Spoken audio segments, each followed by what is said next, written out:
everyone, and welcome to another meeting of the Mad Hares, where we are continuing our discussion of Death at Bishop's Keep. I am joined by Concert Cruiser. Hey, you guys can actually hear me now. Yay! And Rusty Helm. Hey, y'all. As you can see, they have reached their final form. Yes, Uh, I transitioned into a Pegasus. as you, sadly, Grumpy is not going to be joining us this week. She was not feeling well, but next week we are going to be concluding Death at Bishop's Keep, and she will be able to go into full detail discussion without fear of spoiling the entire plot. So, we look forward to that next week. But this week, all I can say is, I called it! I called it, I called it, I called it! Oh, goodness. In some parts, yes. uh, yeah, I must admit, like now keep in mind these guys warned me of a particular scene coming up. That's why they wanted me to get rid of the audio when they got to it to avoid spoilers. Yes. And they weren't kidding. I I thought we for had sure, reasons. like I was afraid because I figured, with the way my life is, like there's so many things going on that I may not even remember by the time they get to it. Yeah, I was going to remember that. Yeah? Yeah, you were going to remember that little tidbit of information. Yeah, and I gotta say too, also the narrator did a fantastic job too. Like that was a great performance. But now we have two murders to solve. 3, technically. Oh yeah, that's right. 3, Yes, technically. yes, 2 and, we care about. Yeah. And aside from the one that happened earlier in the book, we can now say that there has been a death at Bishop's Keep. Roll Very credits. much so.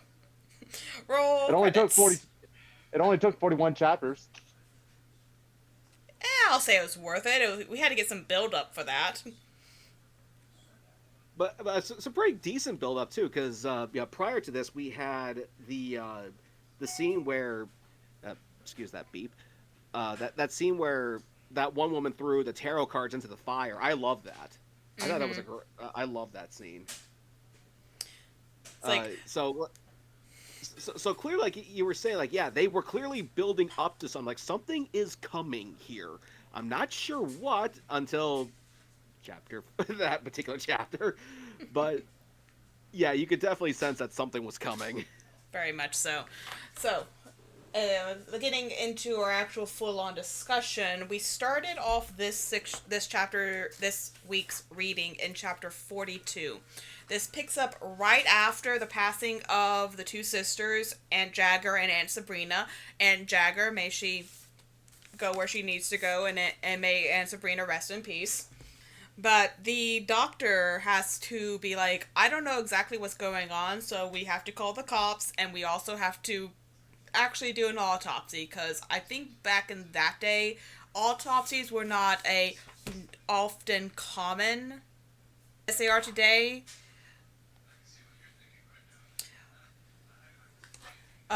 Versus nowadays where it's just like, oh, someone's dead. Okay, autopsy, and then you can go to the morgue.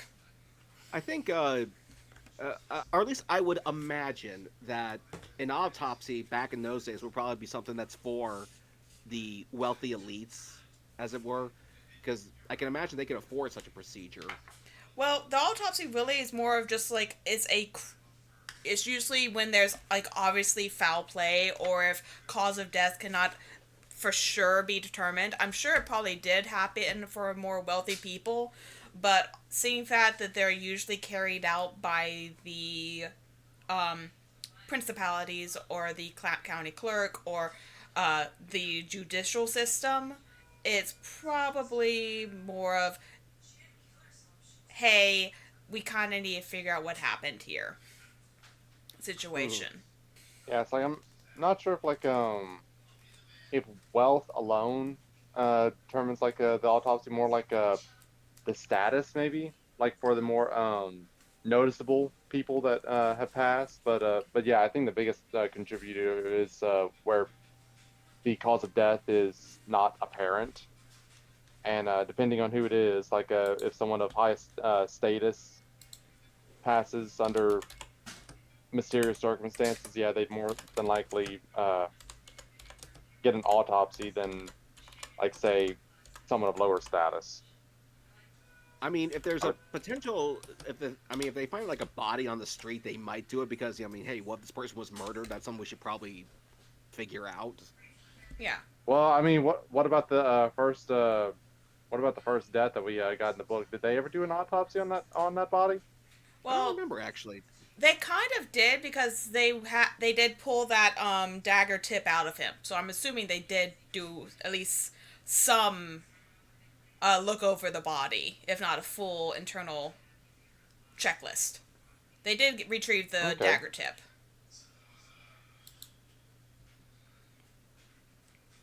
But Alrighty. like, I think like autopsies, like when there's like a for sure, if it's like it's definitely a um violent passing. Cause like I'm looking here and like the first thing that popped to my mind from that time period was the Ripper cases and all of the women who were taken out by Jack the Ripper were not of high social standing because of their profession, but they were autopsied. So I really think it just uh money was not money and or social class was not always a factor of if you got an autopsy. It's like I'm sure if your family specifically requested it, but if it's like deemed necessary by the cops or the coroner, they kind of were just like, yeah, this is going to happen. But let's see. Charles also shows up in this chapter. Talk about horrible timing on his part, but also good timing. Yeah, such horrible good timing. Yeah, well, like, But okay, so he shows up for purely a social call because he was coming to show Kate the pictures he took the previous day at the luncheon. Which all I can say is he must have gone straight home after that and got directly into developing those photos.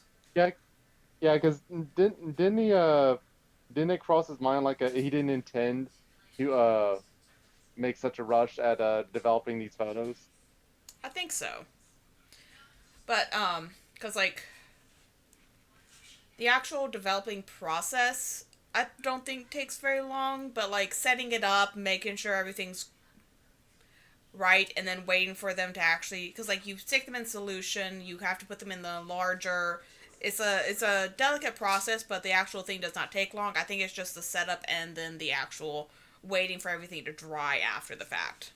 Charles, while he's talking with Kate mentions that it's like, because she's thinking back to the previous night of, we didn't actually eat the same thing, and like, maybe it was this thing, and Charles is just like, hold that thought, I need to go check something. And she's like, what the hell are you doing? While, he's running off in her house. Oh, good grief. Yeah, it's like from the mention of mushrooms and from the symptoms, like Charles has a good idea of like what it is, but refuses to tell Kate for some reason. Because God forbid they communicate. Yeah. Which kind of also begs the question: why is it that the mushrooms that grow in the wood are poisonous, but the one you get at the supermarket are fine? Well, it depends on the It's type of very mushroom. It really depends on the variety of mushroom, because there's plenty of mushrooms you can go out and get, and they're perfectly safe to eat, because obviously the mushrooms from the supermarket had to come from someplace. Mm-hmm. You just had to be aware of the type of mushrooms. Like, there's a type of mushroom that grows, it's like the nickname of it is called chicken of the wood. And if you cook it right, it kind of has the same texture as shredded chicken, from what I hear. Well, Well, we had the chicken of the sea. Now we have the chicken of the woods. Very nice. Kind of, yeah. Jokes aside, though, I always kind of thought it was like maybe some sort of a process they did. Because I know there's like different types of mushrooms, but I thought that there was just some process where they would pluck the mushrooms, remove whatever was toxic out of them, and then serve it. But sounds like that's not the case. It's just a particular type of mushroom that's safe to eat. There's multiple types of mushrooms that are safe to eat. There are multiple types of mushrooms that can make you ill, if not prepared correctly. And then there's just straight up, don't eat this thing or you will die. Mm-hmm. Yeah, it's pretty much just like any other kind of like wilderness training. It's like you have to know what kind of what kind of berries are safe to eat, what kind of like Foliage. foliage, yeah. And mushrooms are included in that. It's like some mushrooms are safe to eat, some very much are not. Alrighty then. The more you know. And and I mean, some of them, yes, do might some of them do take a process to safely eat correctly.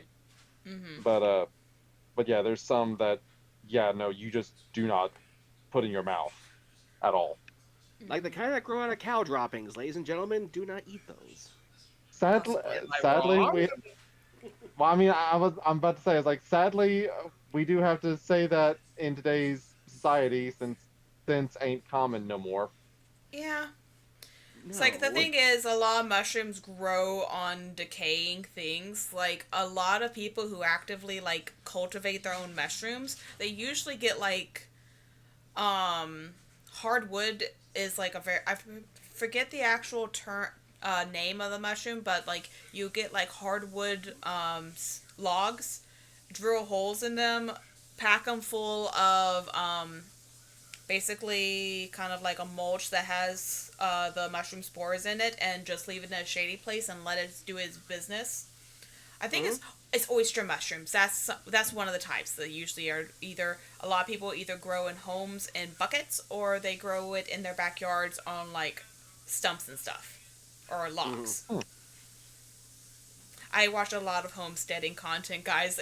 I have too much information in my brain. At least you found a way to use it. It pops up now and again. Other times it's just strictly useless information that's ping-ponging my head. But yes. I mean, I can't say anything about that. Okay, moving on to chapter 43. We are switching over to Charles' perspective because new lore drop. Apparently, he knows a lot about mushrooms. And he also knows the constable. Because of course he does. Because of course he fucking does. You ever start to wonder if maybe this guy was a fan of Alice in Wonderland? I think he just is a rich man with too much free time on his hands, and an eccentric grandfather who bestowed upon him the wisdoms of the forest. Actually, that holds up. Yeah? That actually does. Yes. Which I do find it funny now that both Kate and Charles have like ties to the police. Like they both know people in the police and are like a close in there. So another Close thing to kind of bond over. relative. Because like Are you her saying own... this is- Sorry, go ahead. Go ahead. Well, are you saying that's suspicious? Because, I mean, I don't think it would be suspicious to know a police officer. Not suspicious. I'm just saying like it'd be something else for them to bond over. It's like, oh, you know somebody in the police? So do I. Yes, we need bonding exercises or discussion topics. Especially after this, because apparently Kate and Charles had their first little spat. I will agree. Because, like, oh my gosh, Charles, the woman yelled at you once. Calm down. You get yelled at so many more times in your life when you are interacting with women. So what you're saying is that people were even wimps back then. Wow, jeez. Well, societally... English men. Englishmen were not expecting to be getting a dressing down of just like, where the heck are you going in my house? By a woman that they fancy. They expect the quiet, demure type. I see what you're saying. Gotcha. And plus, They were not expecting a fiery Irish American to be a fiery Irish American who takes no shit. Yeah, like I remember coming across, that this one scene where it's like, but you're just an American. I'm like, bitch, what the heck is that supposed to mean? And not only an American, but an Irish American, me stroking my red beard. Well, screw you too. like, don't make me stop playing House of Pain in here. I will. Yeah, we're gonna pack it up, pack it in, and let me begin, sister. But yeah, it's like he's trying to be like, I don't like her because she yelled at me. It's like, dude, you are so into her. It's like actually kind of hilarious. Now I'm wondering if this is him like trying not to, or trying to find any excuse to not like her. It's like, okay, it's like you're not in love with her. You're not in love with her. It's like, oh, definitely, definitely. it's like, oh, she yelled at me. I am never talking to her again. 5 minutes later. I wonder what she's up to. Like, perhaps I can put up with it. She's got that accent and all. But yeah, it's like Charles just had an inkling of what possibly could have happened. Probably an inkling that Kate would have also come to the conclusion if he did not run out of her when she had to also deal with the vicar who just showed up. And yes, at least has the manners to notice that this man, who we know had some kind of deeper relationship with Aunt Sabrina than what he wants people to know about, probably, I'd be willing to bet there is so much gossip and tea behind that situation. I will be screaming if we do not get it by the end of this book. If I have to wait for book 2, I'm going to riot. I will say, every time they bring up the Vickers, I keep thinking the gun. Because, I mean, that's the type of gun that Lawrence of Arabia used. And it's like, yes, here's the Vickers. Like, someone brought a gun? Oh. No. He's kind of the equivalent of, like, a priest or a pastor or something. I don't know exactly what the difference is. But yeah, so I'm curious to know, a Vickers gun is a belt-fed gun that was. I couldn't resist. But yeah, so Charles leaves Kate to have to play hostess to another grieving man while he goes and pilfers her pantry. But he does.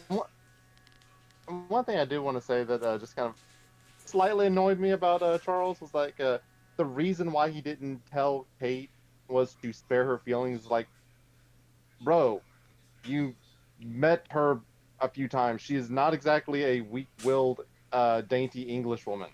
Mm-hmm. It's like she was actively asking for the photos of a dead body.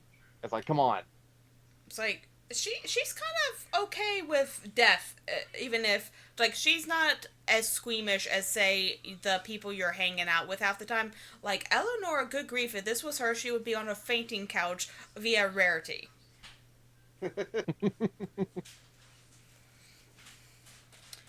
But yeah, so Charles goes into the pantry. He digs around for a little bit. He is able to find a basket of mushrooms that include several varieties, are perfectly edible and delicious types, but comes across, dun dun dun, a death cap.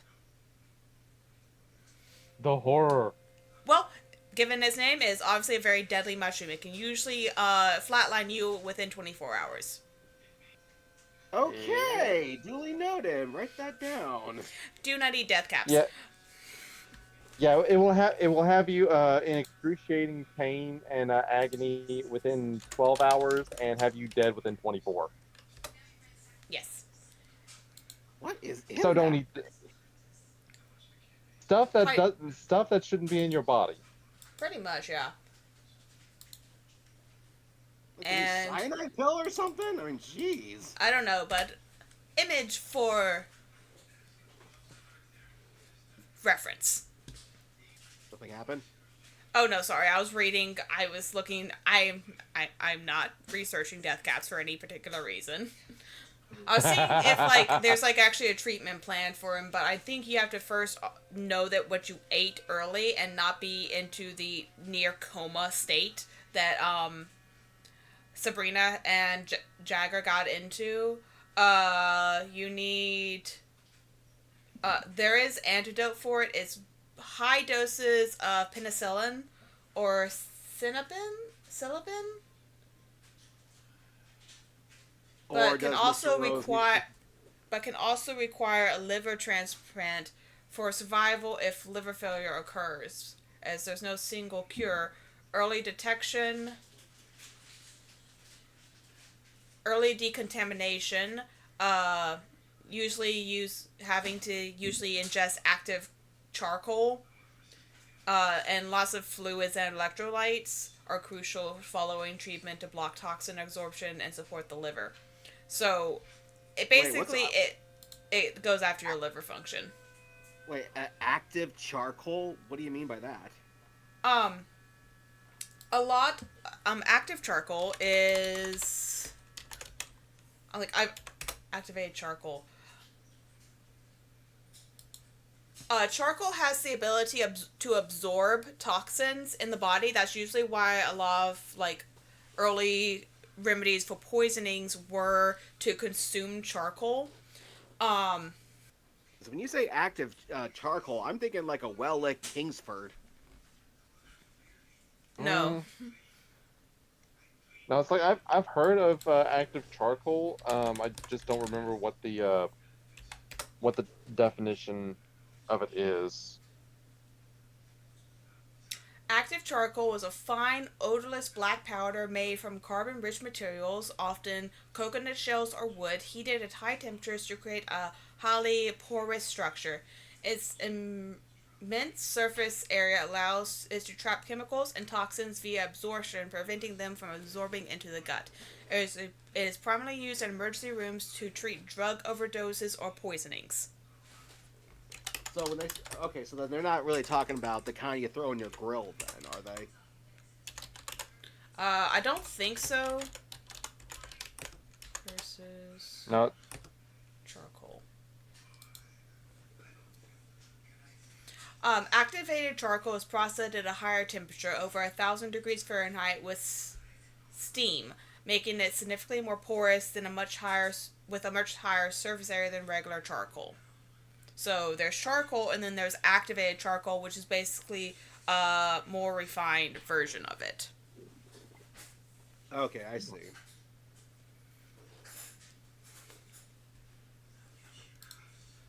But it's like I don't know if that's like a common thing they had in like pantries at estates like this. It's like I don't know if that was just like medical things at the apothecary or whatever. But yeah, it's like don't eat mushrooms that you can't identify, kids. Yeah, we'll keep it plain and simple there for you. Yeah, it's like usually stick to the ones that you can find at the grocery store. I yeah, like the ones yeah, in or the if Asian grocery store. yeah, or if you do go picking mushrooms, be sure to be well versed and knowledgeable in what Mm-hmm. type of mushrooms you're picking. Yes. Not just If Google or Chat GPT. Yeah, if you're not sure, do not consume. If you're not Yeah. 100% certain, do not pull an Uncle Iroh. Yeah, yeah, I remember that. I remember that bit. But speaking of like plants, going a bit off topic, I recently heard of a new plant, or I don't know if it's new, but there was a plant that was discovered in northeast Australia because of course Of it's course, it the was Australians. Australia. Yeah. Um, I don't remember all of it, but I remember hearing that if you even so much as brush up against this plant, uh, it has like microscopic needles that get under your skin and cause excruciating pain. And I I know what you're talking about. Oh my gosh. yeah, it's like I recently saw a video of it, and it's like apparently this apparently it can go on for years, and some women have described it being more painful than childbirth. And I think I heard like it was made from the same content as silicone, so it can't even absorb into or it can't even dissolve into the skin. So it's Okay, wait. just there.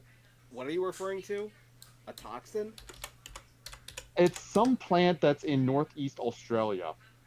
Okay, I thought at first a plant. Okay, I thought you were talking about the box jellyfish, because I know that's native to Australia. Yeah, not this particular case, but yeah, it's like Australia just has all the shit that's just trying to kill you or torment you. I think I might have found it. 1 second. Wonder how ACDC has survived this whole time. I don't know. It's like it's funny to think that Australians can survive all of that and yet lose to emus. Have you Lose a tried war to to take emus. down an emu? Those things are tanks. I found the plant, by the way. It's called a gimpy gimpy. Interesting. The Because of gimpy course. gimpy, or Australia's stinging tree, causes immediate, intense, and long-lasting pain, described as being burned and electrocuted simultaneously, lasting from days to months. It is considered the most venomous plant. Treatments includes removing fine silicone hairs from the hair removal with hair removal wax strips, followed by applying diluted hydronic acid, with pain relief and medical assistance advised. Okay, note to self: do not go to Australia. I could have told you that. Yeah, it's like you're just now figuring that out. Well, I mean, it's tempting, and there's some pretty good bands down there, but it's like, no, I'll wait for you guys to come here. And like that, it's like a very unassuming plant looking thing. It's like I think I've heard a story about someone accidentally using this as a replacement for TP in the wild. Oh, that is not pleasant. Ugh. That poor bastard.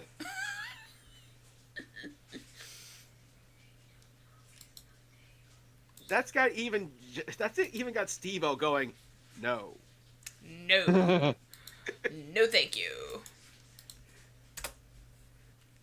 I do love this picture where it's like it's just an unassuming plant with a black sign saying "Do not touch" and people in like hazmat gear, and it's like it's just a plant, just a plant, you say.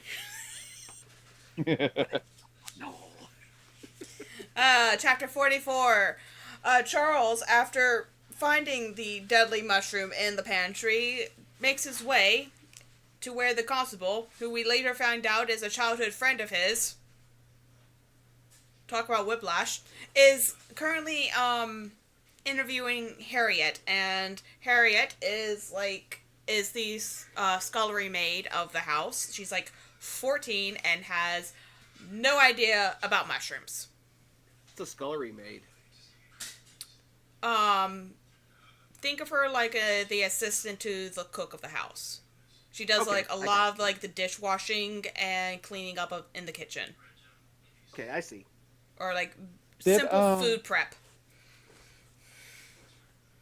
did they confirm her age? Because I thought that Charles was estimating her to be around 11 or 12.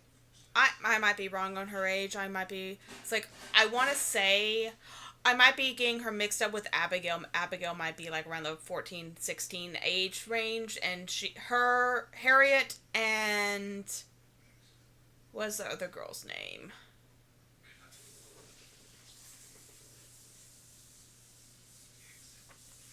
three girls in here. It was Harriet, Nettie. Nettie was the other girl. And Okay. Nettie and her were the two younger of the maids. But it turns out that Harriet actually put the poison mushroom unknowingly, because she didn't know it was a death cap, into the pudding. Ooh. Yes. Could she be put on trial for such a thing? I mean, Mm, yeah, she's a minor, but we are talking Victorian times here. Victorian yes, times, but they they were. still had a sense of intent when it comes to murder cases. Yeah, it's like the constable and Charles and everybody were pretty uh sure in their belief that she didn't knowingly do this and she wouldn't be charged with Charged. something like this. Yeah. Yeah. It's like back in that time, accidentally eating a poisonous mushroom was not an uncommon thing, especially with given the time frame, and a lot of people were either struggling or straight up destitute. So scavenging and foraging in the woods, kind of common, and not always ended in a nice dinner. Sometimes it ended up in very painful passing. But now, like, just don't eat mushrooms. There you go. Like, that's how I'll survive the Victorian area. I'm just not eating mushrooms. Well, mushrooms can be very delicious. Like Yeah, puffball it's like you just Um, have. mushrooms, not those are worth actually it. very good. Not worth Yeah, it. I, I mean, you could just do your research and Yeah, I'm too figure out which lazy for ones would. that. Well, that sounds like you problem. that sounds like a you At least problem, I and you are admit it. limiting your ability to find food in situations. At least I admit it. Touche. You're not on my survivalist team when the zombie apocalypse happens. Are you kidding me? I actually read the zombie survival guide. What are you talking about? Pardon? I actually read the zombie survival guide, thank you very much, and met the author. Congratulations, you'll probably die because of food if you can't pick out a good mushroom. I just won't eat a mushroom like I'll eat something else. If you can find something else. It's the zombie apocalypse. I can find something. He says That's not hopefully. rotting flesh.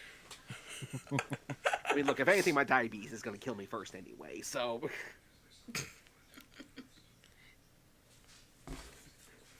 Okay. But yeah, so Harriet is like, we know how the mushrooms got into the pie or the pudding. Now the question is, how did the mushrooms get into the kitchen? Is what Charles and Ned or Edward are trying to figure out now. Which leads everyone to side eye the cook.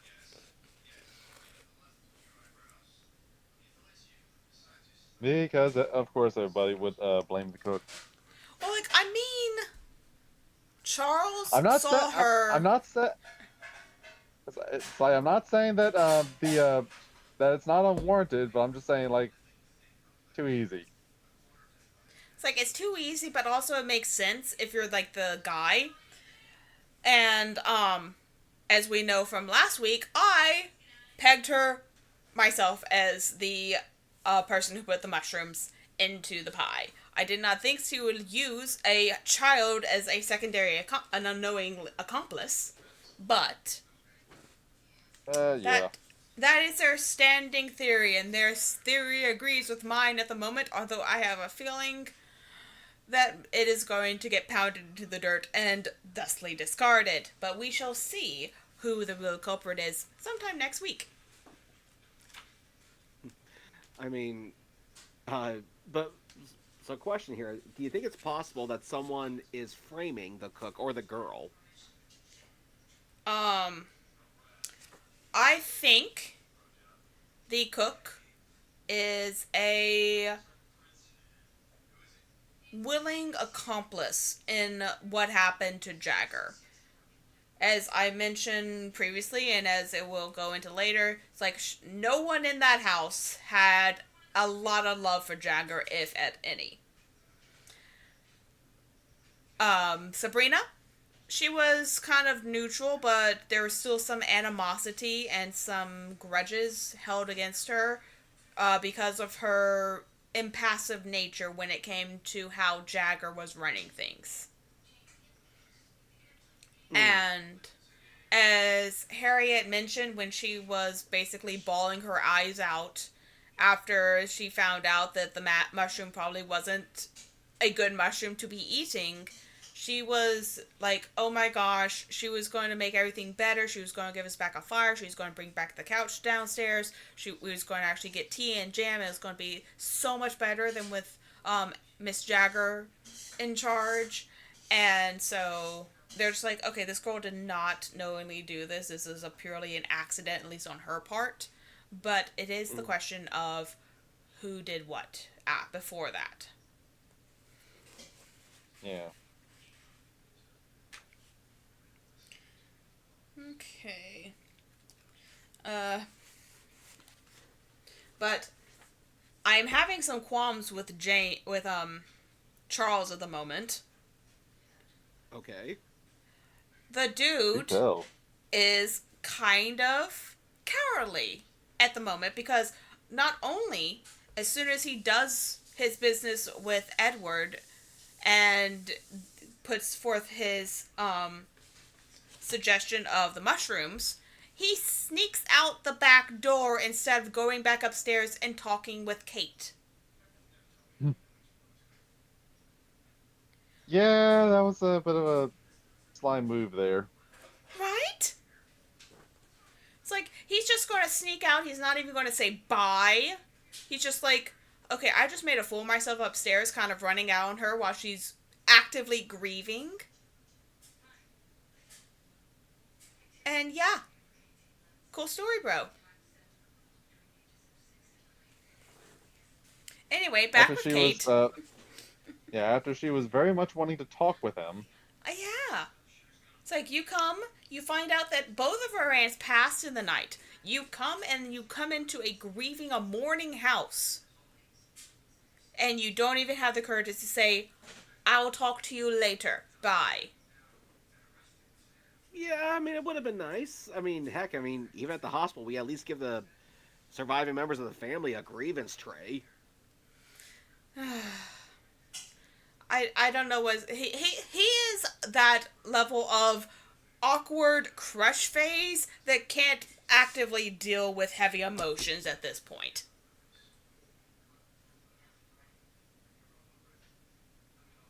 So yeah, anyway, back with Kate, who is having to play hostess to a man who's probably grieving more than she is.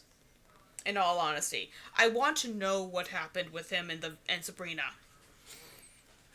Yeah. I need to know. This is not a request. This is a need.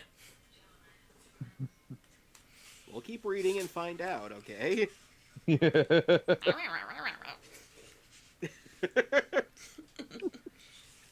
So, Kate gives the vicar the rundown of what happened, how basically their day started, which was not good. And we end up getting into discussion. Excuse me. Yeah, I'm good. We end up getting to the discussion of Sabrina's wishes. Kate had been told by Sabrina that if anything should happen to her, she needed to give all of the society's documents to the vicar. And Kate, who had her previous suspicions about all those documents being forgeries, because as she stated earlier, that they sounded like that they were written by a non-German speaker when she was deciphering them. And it turns to find out that the letter that Kate was too polite to read, whereas I would have ripped that thing open in a heartbeat, was actually discussions of how that those documents are actually forgeries.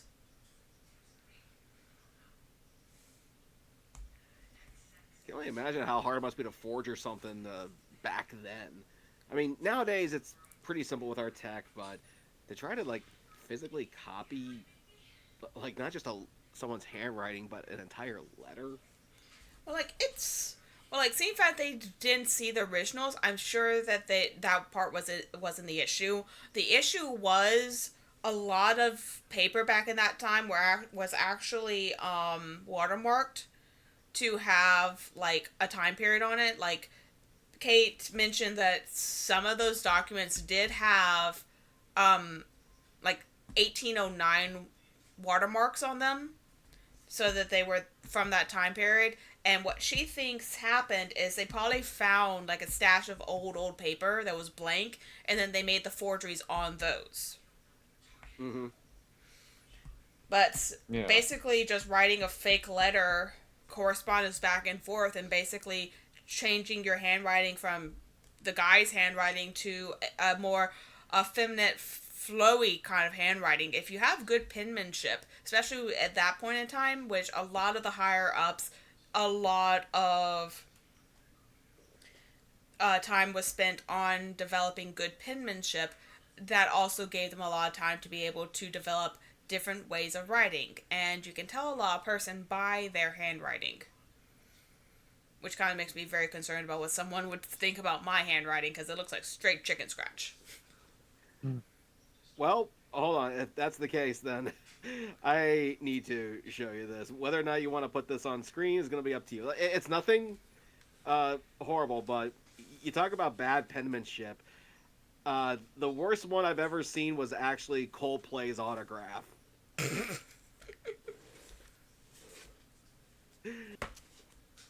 Like, literally, I am sending this to you personally right now. This is what their signature looks like. Like, did you DM it? Oh, you DM'd me. Okay. That was a squiggle. There's not, like, you can't make one letter out. These are, like, literally just, like, the most generic signatures ever.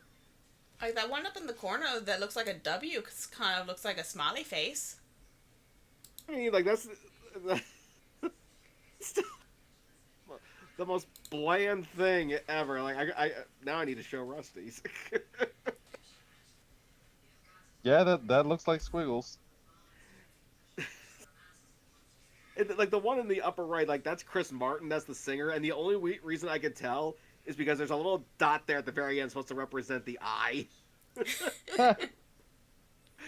I'm like, dude, I thought British people like to keep things nice and proper. Like, this is like, even a southerner's gonna be like, dude, mine looks so much better than that. Yeah. It's like, my handwriting's just hard to read. Yeah. But I was about to say, it's like, Cruiser, you work at a hospital. I figured you'd be used to seeing bad handwriting. Well, I mean, yeah. It's like, what? Excuse me, how do you pronounce that? It's like, although, one bit of information that I learned that I found actually kind of fascinating of like why doctors' handwriting is so illegible to a lot of people is not only is it in cursive, it's also in cursive shorthand.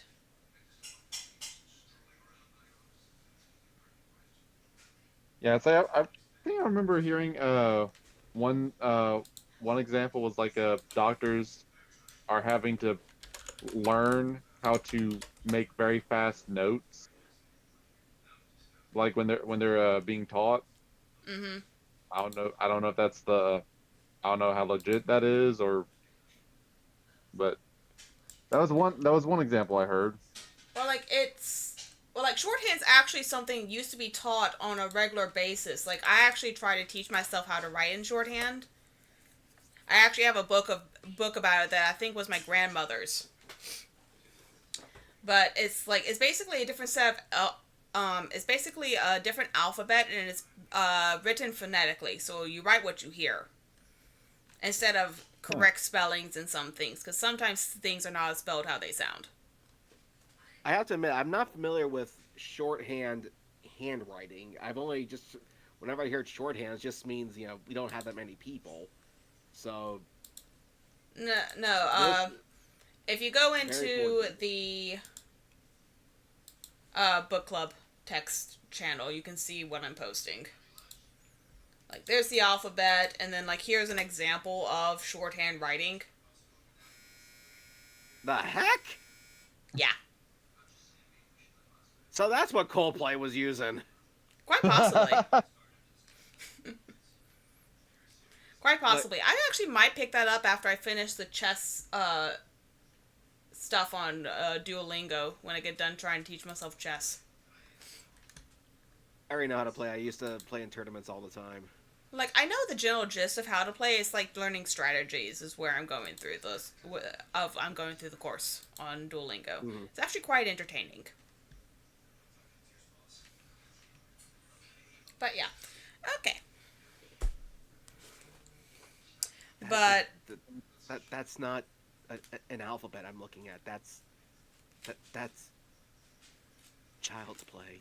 it is an alphabet, and it is a form of writing that is probably very commonly used within doctors and also like judges of athletic competitions too.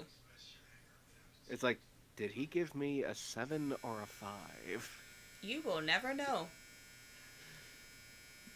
So basically, if you can learn to master, if you can learn how to read shorthand, you can pretty much give like secret codes. Kind of, yeah. Because See, I've heard of Danelian, but I have never heard of shorthand. Like, it's actually kind of fascinating. I need to find the book that I have. I think it's... Oh gosh, where did it go?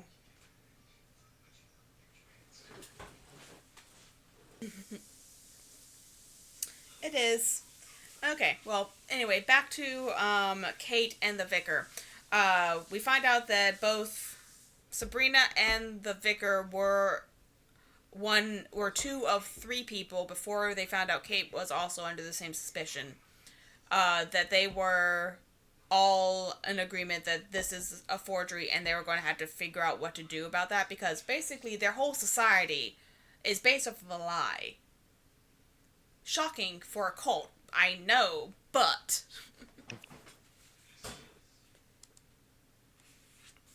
the cult is a lie. The cult is a lie. I am shocked. Here's my shocked face. I was waiting for someone to make the joke. But, so... The vicar gets ready to leave. Or, the victor is basically, we're trying to figure out what we're going to have to do about this, because we're going to have to talk with Mrs. Farnsworth and Dr. Westmore, because some people are like, I think they are an item, and that's something that they have to go around, because Dr. Westmore is the one who founded everything.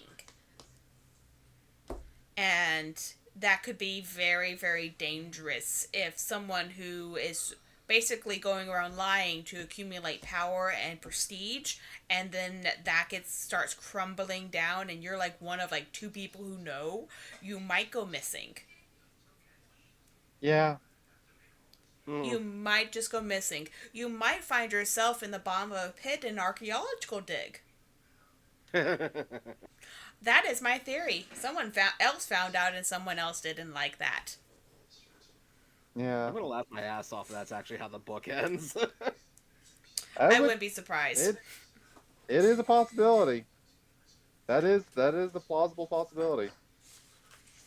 But Kate also asked the vicar a very important question.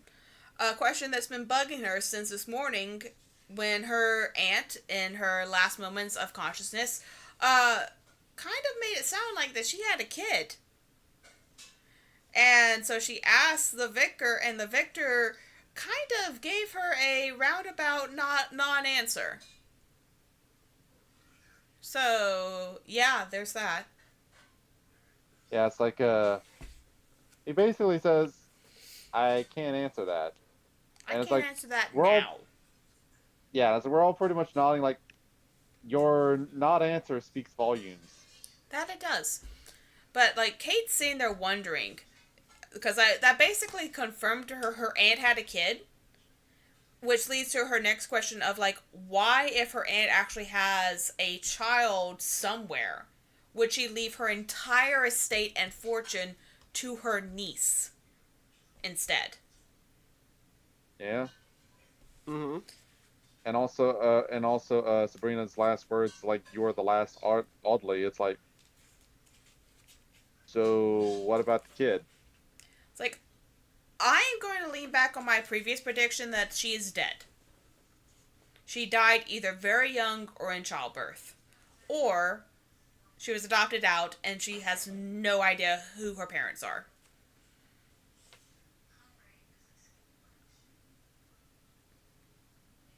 But that's my current working theory. Okay. And we are Well, actually switching points of view again, and we are actually with Edward the Constable, who just got done sending Charles off as he sneaks out the back door.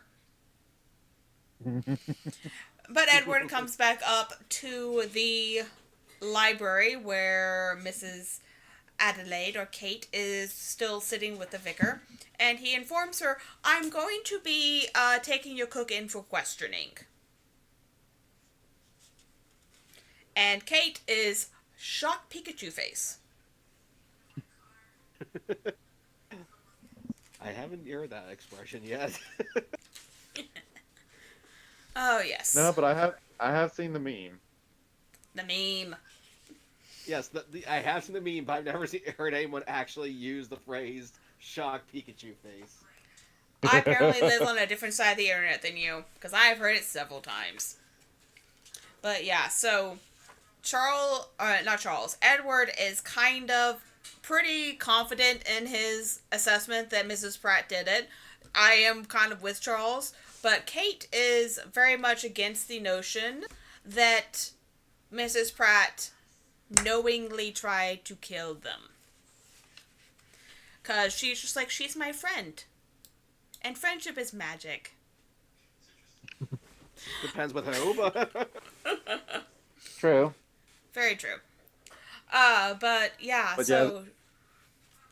Yeah, this pretty much leans into what I was saying last week, was like thinking of Miss Pratt knowingly putting Kate in harm's way after I mean, admittedly, it's like true they didn't like just bond in like just a few like a year's worth of bonding in just a few days, but it's like I would I was still thinking that Mrs. Pratt was still at least fond of Kate, to where she wouldn't knowingly put her in that kind of harm's way. But like, here's my thing. It's like, knowingly or not, um, we can just jump up. Kate, after, she basically has to let Mrs. Pratt be sent to the, jailhouse for at least the night for interrogation. But she does something that I think is very telling of her character and how she views other people. Because instead of sending Mrs. Pratt and down to the jailhouse in a cart, which is basically an open air buggy, she sends her out in the carriage, which is something that someone of her status doesn't often get to ride in.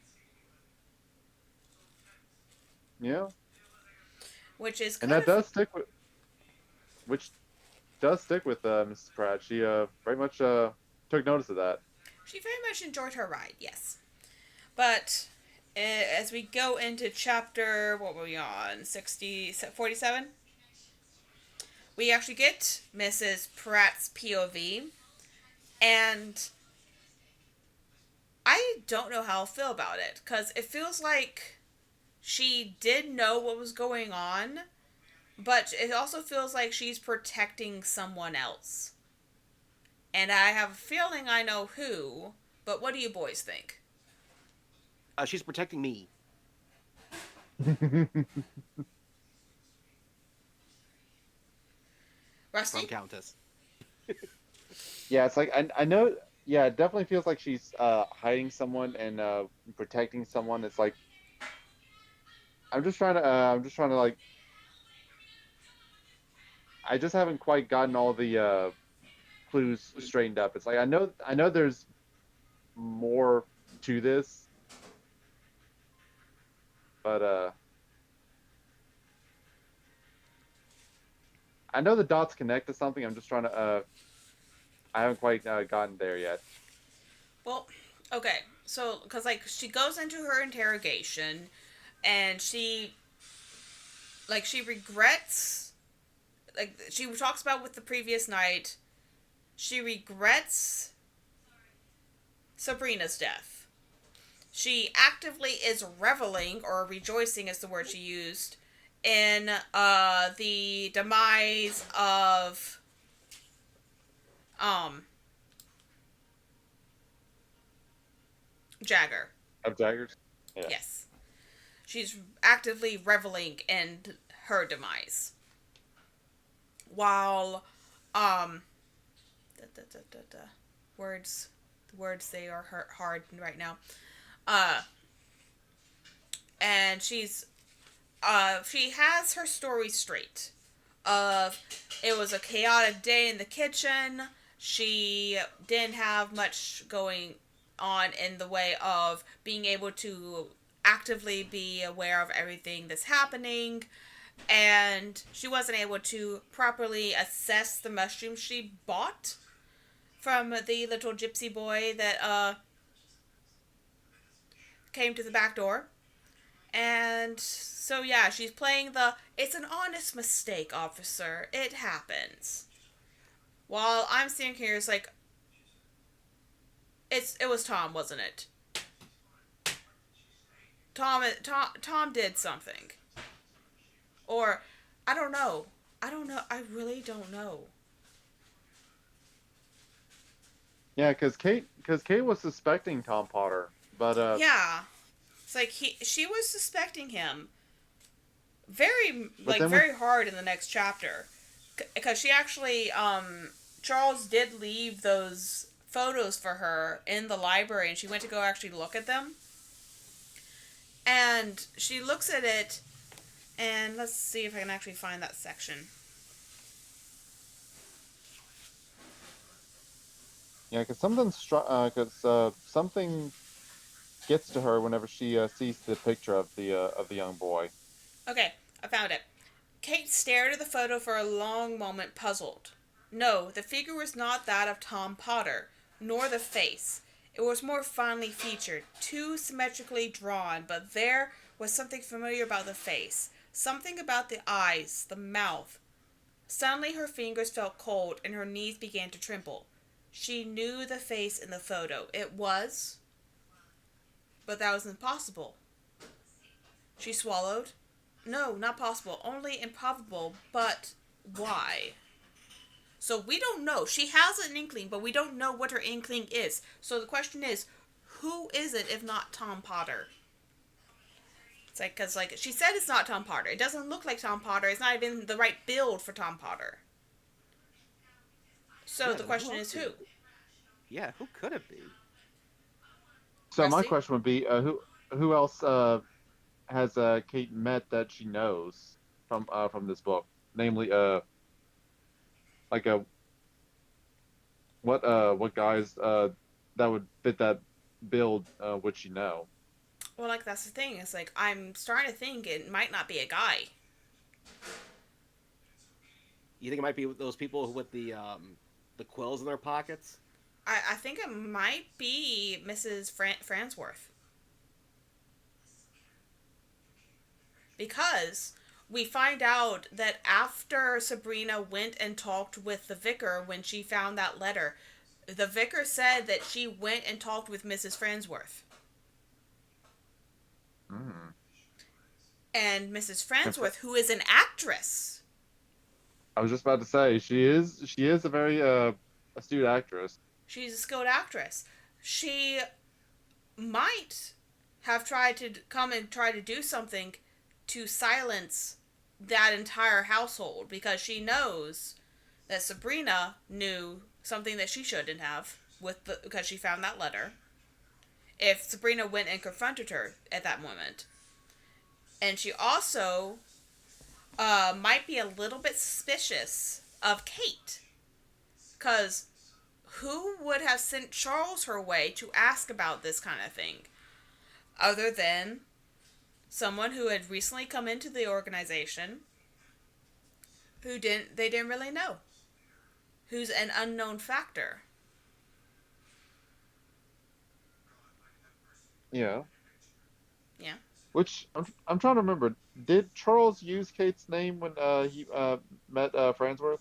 I don't think he did. That's the thing. I'm not exactly sure, but she might be a little bit suspicious about the newcomer to the situation. Yeah.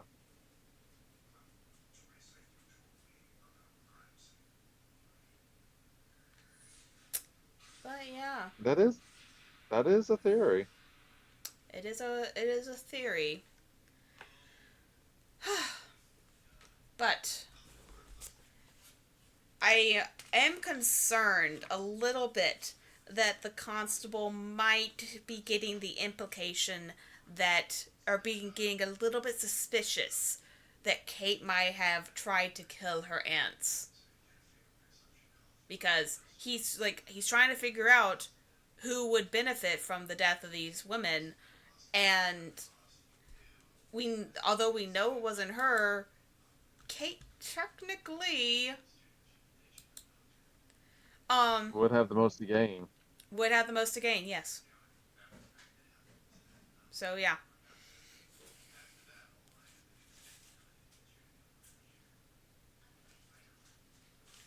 But Kate has a heading. She is bound and determined to figure out who has harmed her family, and she is going to find out one way or another how it went down. And that is what we will find out in the conclusion to Death at Bishop's Keep, which we will finish up next week. Alrighty. Alrighty then. Light Any... is at the end of the tunnel. Yes. Any final comments, questions, or concerns? I'm just curious to see, who it is. To be honest, it's a murder mystery novel. I mean, you're always dying to know who did it and their motivation. We want to know who done it. It's like Scooby-Doo, only interesting. Yeah. Okay. Spoiler here. I was never that much of a Scooby-Doo fan, but I love the mystery files of Shelby Woo. Ooh, I might have to check that out. Okay, so, as I said, we're going to be finishing up Death at Bishop's Keep. This was Grumpy Kobold's pick. Next on the roster is Rusty Helm. Rusty Helm, what book have you chosen for our next endeavor? I was thinking of Holes by Luis Sanchar? Sanchar? Yes, I'm familiar with that book. The same holes as the movie? Yes, that one. Yeah. Just makes me talk about the same story. It's the same story, yes. Mm-hmm. It is a very good book. It's like I heard good things about it, so I thought it'd be a good pick to bring to the table. I look forward to it. I haven't read that book in well over a decade. I've only seen the movie. I mean, to be fair, it's a good movie, but... I will say, as someone who's read both the movie and the book, there are slight differences, but the movie is a very faithful adaptation. Okay, just watch the movie now. No. No, that is not how this works. You can read the audiobook, but you'll miss some things with the movie. Mm-hmm. Mainly because... There will be a pop quiz. There would be a pop quiz. It's like, there's a small fact that they changed within the movie, mainly because they didn't want to risk the health of the young actor who was playing Stanley for the movie. Mm. Yes. But yes, that will be all for this week. We will be back next week finishing up this book. I look forward to it. I'm super excited to figure out who done it. So, until next time, guys, thank you for joining us, and we'll see y'all next time. Bye! See you back in the rabbit hole. Bye, y'all.